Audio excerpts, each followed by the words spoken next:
તાજેતરમાં જિલ્લા પોલીસ દ્વારા ગેરકાયદેસર વ્યાજ વસૂલી કરતા અસામાજિક તત્વો વિરુદ્ધ કડક કાર્યવાહી કરવામાં આવતા વ્યાજખોરો જેલના સળિયા પાછળ ધકેલાયા હતા। હજુ આવી ઘટનાઓ ભૂલાઈ નથી ત્યારે ફરી વ્યાજની પઠાણી ઉઘરાણી કરતો હોવાનો વધુ એક કિસ્સો સામે આવતા ચકચાર મચી જવા પામી છે, જેમાં કેશોદના વ્યાજે લેનાર વેપારીએ પોતાના પિતાની આરોગ્ય સારવાર માટે લીધેલી 11 લાખ રકમ સામે 38 લાખ જેવું ઊંચું વ્યાજ ચૂકવી આપ્યું હોવા છતાં મોટી રકમની પઠાણી ઉઘરાણી કરાતા પોલીસે વ્યાજખોર વિરુદ્ધ ફરિયાદ નોંધી તપાસ હાથ ધરી છે।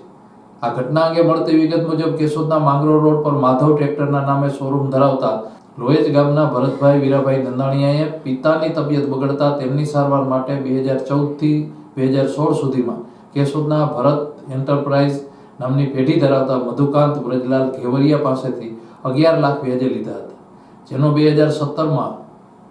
હિસાબ કરવા જતા પેનલ્ટી સાથે 16 લાખ ચૂકવવાના થતા હોય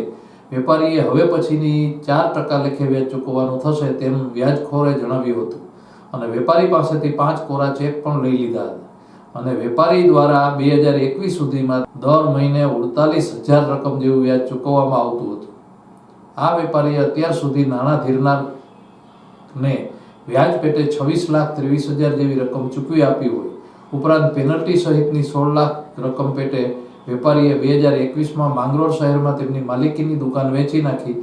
12 લાખનું ચૂકવણી કરી આપવામાં આવ્યું હતું। હવે માત્ર 4 લાખ જેવી રકમ બાકી હોય તેનું 1,63,000 વ્યાજ મળી કુલ 38 લાખ જેવી રકમ ચૂકવી દેવામાં આવી હોવા છતાં મોટી રકમની માંગ કરી વેપારી ભરતભાઈને વ્યાજખોર દ્વારા એવી રીતે મારીશ કે તારી લાશ પણ નહીં મળે તેવી જાનથી મારી નાખવાની ધમકી આપવામાં આવતી હતી। આથી વેપારીએ કેશોદની ભરત એન્ટરપ્રાઇઝ પેઢીના માલિક મધુકાંત વ્રજલાલ ઘેવરિયા વિરુદ્ધ ફરિયાદ નોંધાવતા પોલીસે આરોપી સામે BNS 385 351 2011ના ધી ગુજરાત નાણાં ધીરનાર અધિનિયમની કલમ 4042 AD મુજબ ગુનો નોંધી વ્યાજખોર આરોપી મધુકાંત વ્રજલાલ ઘેવરિયાની ધરપકડ કરી ધોરણસરની કાર્યવાહી હાથ ધરી છે। કેશોદ પોલીસ સ્ટેશન ખાતે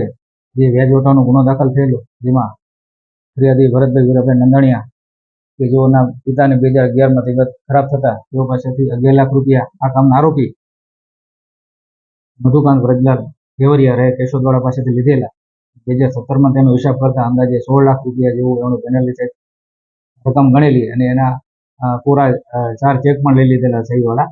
અને ત્યારબાદ પણ એમનું દર મહિને 4% લેખે વ્યાજ ચૂકવતા હતા અને અંદાજે અત્યાર સુધીમાં 38,23,000 સુધીના રકમ ચૂકવેલ હોવા છતાં પણ વ્યાજની ઉઘરાણી થતાં તેઓ કેશોદ પોલીસ સ્ટેશનમાં ફરિયાદ દાખલ કરેલી અને કેશોદ પોલીસ સ્ટેશને આગળની તપાસ હાથ ધરી આ કામ આરોપીને અટક કરી આગળની તપાસ હાથ ધરેલી છે।